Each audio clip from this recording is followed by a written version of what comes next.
Right, ఘటనకు సంబంధించిన updates అందించడానికి ఖాజా ఫోన్ లైన్లో అందుబాటులో ఉన్నారు. ఖాజా, తొక్కిసలాట ఘటనపై వివరాలేంటి? సహాయక చర్యలు ఎలా కొనసాగుతున్నాయి?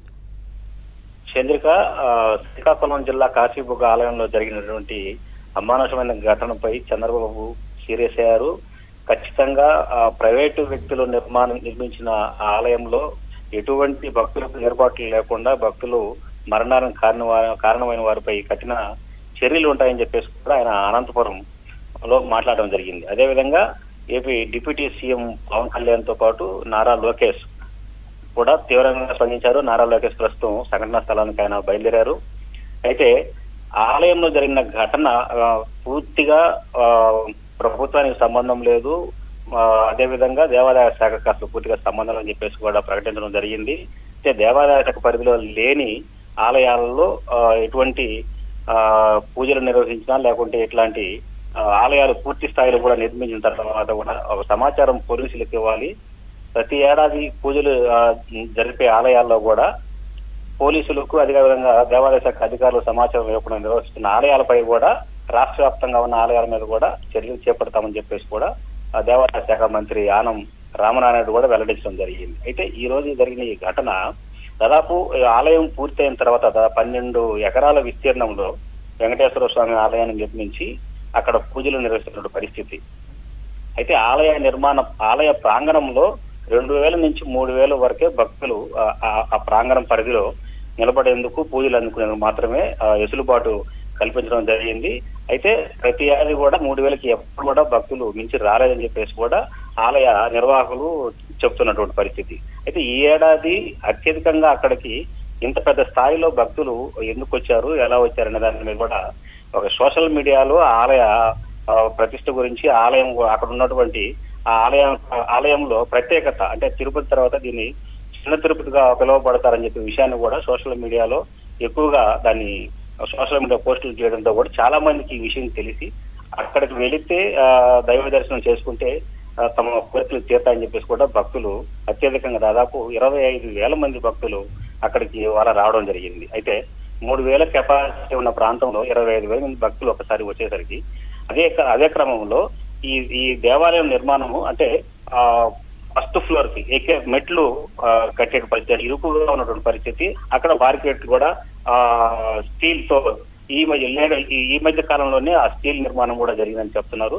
అయితే ఆలయానికి సంబంధించి పూర్తిగా కూడా నిర్మాణాలు అంటే ఆలయ చుట్టుపక్కల ప్రాంగణం కానీ మిగతా వారాలు కూడా పూర్తిగా నిర్మాణం పూర్తి కాలేదు. అది ఈ మధ్య కాలంలోనే అవి పట్టడంతో ఒకసారిగా భక్తులు లోపలికి నెట్టుకొని ముందుకు రావడంతో ఆ బారికేడ్లు అయితే కూలిపోయాయో భక్తులందరూ కూడా అక్కడే కుప్పకూరడం జరిగింది. ఒకరి మీద ఒకరు పడిపోయి తీవ్రంగా అంటే భక్తులు చాలా మంది గాయాలు పాలయ్యారు. ఇప్పటికే 10 మంది చనిపోయారని చెప్పేసి కూడా అధికారంగా ప్రకటించడం జరిగింది. ప్రస్తుతం చాలా మంది వైద్యశాలలో చికిత్స పొందుతున్నారు, వారి పరిస్థితి కూడా మెరుగ్గానే ఉందని చెప్తున్నారు. మరి కొంతమంది వైద్యుల పర్యవేక్షణలో ఉన్నారని కూడా చెప్పడం జరుగుతుంది. అయితే ఈ ఆలయం ప్రభుత్వ పరిధిలో లేదు, దేవాదాయ సంబంధం లేని చెప్పి అధికారులు చెప్తున్నప్పటికీ నిత్యం అక్కడ దేవాలయం నిర్మాణం ఎంత పెద్ద స్థాయిలో నిర్మించకూడదు స్థానికంగా నిర్వాహకులు కూడా అధికారులు తెలియజేయాల్సి ఉంది. అయితే అధికారులు కూడా ఇక్కడ నిత్యం పూజలు జరుగుతున్నాయి, ఇంత పెద్ద స్థాయిలో భక్తులు వచ్చి వెళ్తున్నా కూడా అధికారుల పర్యవేక్షణ కూడా అంటే ఎక్కడ ప్రైవేట్ వ్యక్తుల నిర్మాణంలో ఉన్నటువంటి ఆలయాల మీద కూడా అధికారులు వాళ్ళ సంబంధం లేని చెప్పేదానికి ఇక్కడ ఎట్లాంటి పరిస్థితి లేదు. అంటే ప్రభుత్వానికి సంబంధం ఉన్న ఆలయాల్లో కూడా ఈ ఘటనలు పూర్తిగా కూడా జరిగాయి చాలా సందర్భాలు. ఎందుకంటే మనం చూసిన ఈ ఏడాదిలోనే సింహాద్రి అప్పన్న ఆలయంలో కూడా సేమ్ ఇదే పరిస్థితి, భక్తులు ఎక్కువగా వచ్చారు. కొత్తగా గోడ నిర్మాణం కొత్తగా జరిగింది. అయితే గోడ నిర్మాణం ఆ గోడ పక్కనే పిల్లలు కూడా నిల్చోవడం, ఆ గోడ కూలిపోవడం అక్కడ కూడా భక్తులు చనిపోవడం జరిగింది.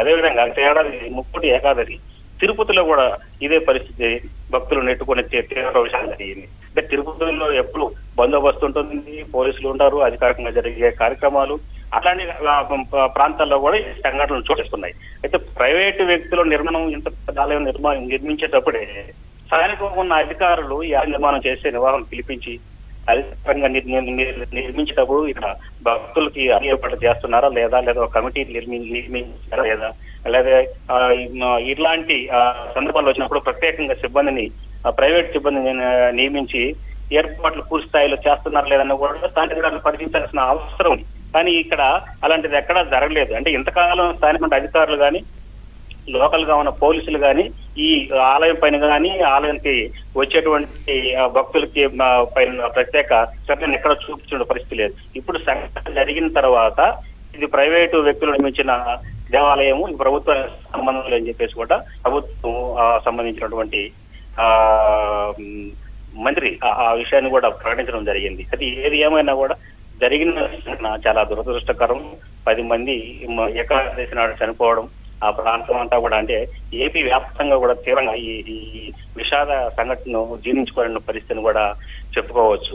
ఎందుకంటే భక్తులు తమ కష్టాలు తీరుతాయని చాలా మంది కూడా మహిళలు ఎక్కువగా ఏకాదశి నాడు మహిళలే ఈ ఏకాదశికి ప్రత్యేక పూజలు చేసేందుకు దేవాలయాలకి ఎక్కువ శాతం వెళ్ళడం జరుగుతుంది. ఈ నేపథ్యంలో చాలా మంది తమ కష్టాలు తీరుతాయని చెప్పేసి అర్చకుల మంత్రోచ్చారణలతో భక్తులు ప్రత్యేక పూజలు చేసి స్వామివారి అనుగ్రహం కటాక్షం అక్కడికి వచ్చి అనుకోని సంఘటన జరగడంతో అక్కడ ఆ ప్రాంతం అంతా కూడా భక్తుల ఆత్మనాదానాలు అరుపులతో బిక్కిలిందని చెప్పుకోవచ్చు.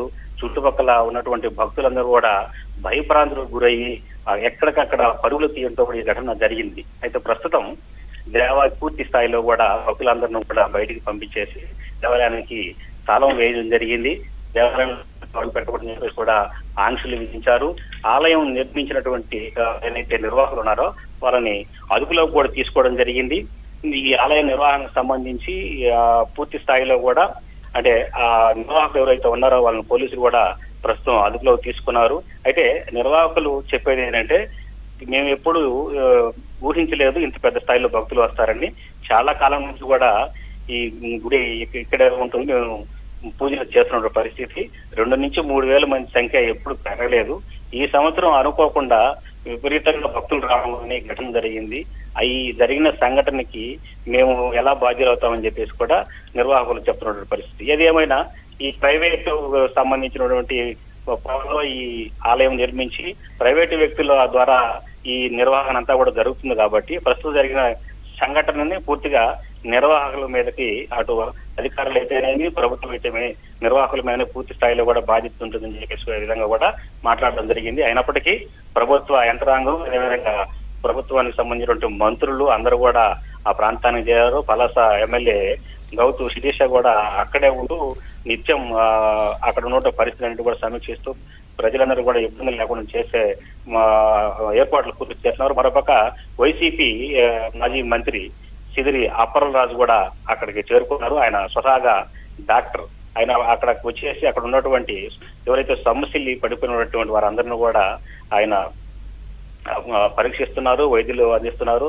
మరోపక్క సిపిఆర్ చేస్తున్నారు. అయితే ఇక్కడ ఈ ప్రస్తుతం స్థానిక శ్రీకాకుళం జిల్లా అచ్చెన్నాయుడుతో పాటు కేంద్ర మంత్రి రామ్మోహన్ నాయుడు సొంత ప్రాంతం అది కూడా రామ్మోహన్ నాయుడు ఆయన ఇతర దేశాల పరిని కూడా రన్ చేసుకొని ఆయన అక్కడికి బయలుదేరుతారని చెప్పేసి కూడా అధికారులు చెప్పారు. ప్రస్తుతం వైద్యశాలలో ఉన్నటువంటి వారందరూ కూడా మెరుగైన చికిత్స అందించాలని చెప్పేసి ముఖ్యమంత్రి చంద్రబాబు అదేవిధంగా మంత్రులు కూడా ఆదేశాలు ఇచ్చారు. ఆ దిశగా స్థానికంగా ఉన్నటువంటి ఎమ్మెల్యేలు అధికారులు అందరూ కూడా ప్రయత్నాలు చేస్తున్నారు.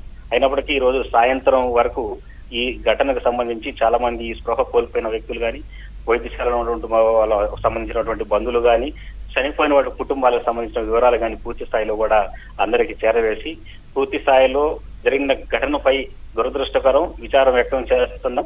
దిగ్భ్రాంతి గురి కావాల్సిన పరిస్థితి వచ్చిందని చెప్పేసి కూడా ప్రభుత్వ పెద్దలు కూడా చెప్తున్నారు. మరోపక్క స్థానికంగా ఉన్నటువంటి అధికారులు వైద్య అధికారులు వారందరూ కూడా వీరందరినీ మెరుగైన చికిత్స అందించి వారి ప్రాంతాలకు తరలించే ప్రయత్నాలు చేస్తున్నారు. చంద్రిక. రైట్ కాజా.